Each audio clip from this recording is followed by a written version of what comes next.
Hi guys! So kung balak nyo mag-New Zealand, huwag na. Kasi, number one, ang hirap dito.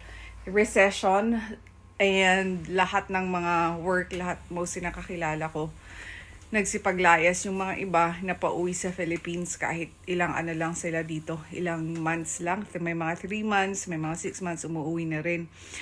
So, today, samahan nyo kami. First time ko ulit na mag-vlog after na nanganak ako. So, ito yung si Luke. Wala kasing school ngayon. This is Luke. Say hello. Hi. Hi, yan. Wala na siyang ngipin. Kaka-ano lang niya. Kaka 8 years old niya. And ito naman si Liam. Hi, Liam. 3.5 months siya. Ba yan yung ilaw at over yung sunshine. Kaya hindi nyo kami masyadong makita. Ayan. So, ngayon, ang dami kong gagawin ng kalat ng bahay. Ayun, ito ang buong araw namin. So, samahan nyo kami today and magbibilag ulit tayo since meron na tayong konting oras.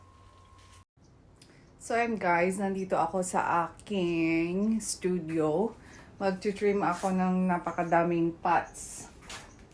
Ayan, ito yung isang gawa ko. And then, ito din, so gumagawa ako ng mga mugs, ganyan. Ganyan siya na style. And, ayan, ito din, mga vases. Kailangan ko pa palang itrim to kasi medyo mabigat siya. And, ano pa ba? Ayan yung aking wheels. So, itong space na to din, ipaparent namin tong bahay. Ayan. Ayan siya. And later, pupunta kami sa studio. So, sa studio naman, bebenta ko siya. And, lilipat kami sa liblib na lugar. Char. Oo, parang liblib naman din talaga yun eh. Ayun. And, ito lang ang buong morning ko. And, ayun. Tingnan natin anong gagawin. Ang hirap kasi super redundant talaga lahat ng mga tao dito. And nakaano naman kasi ako yung naka-maternity leave. Kaso matatapos na din. 6 months kasi ang maternity leave dito eh, na pwede.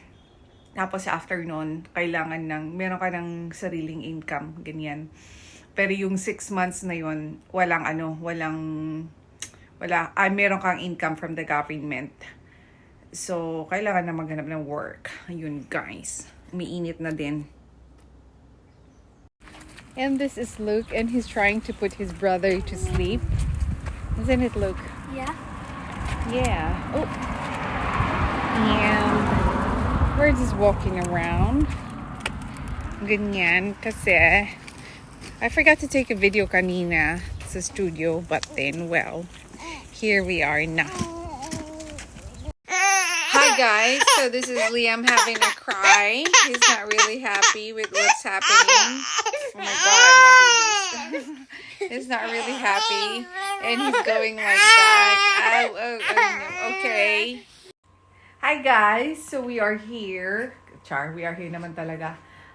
It's, ngayon? Thursday. And ayan, nag-aalaga ulit siya. We are going to the studio na naman. Kasama ko tong dalawang to. Kasi 8:40 na. Tapos magtatambay lang muna kami doon ng ilang hours. And then afternoon, pupunta kami doon sa pinsan niya. Ito ang buhay, nakakaloka. Pero ang ganda rin kasi ng age cap kasi he's 8 years old. Kasi tangkad ko na, I'm so bayan. And then, siya na yung parang nag-aalaga. Kuya-kuya na siya. Kaya madali lang. Diba? O, ayan si Liam. Ayan guys.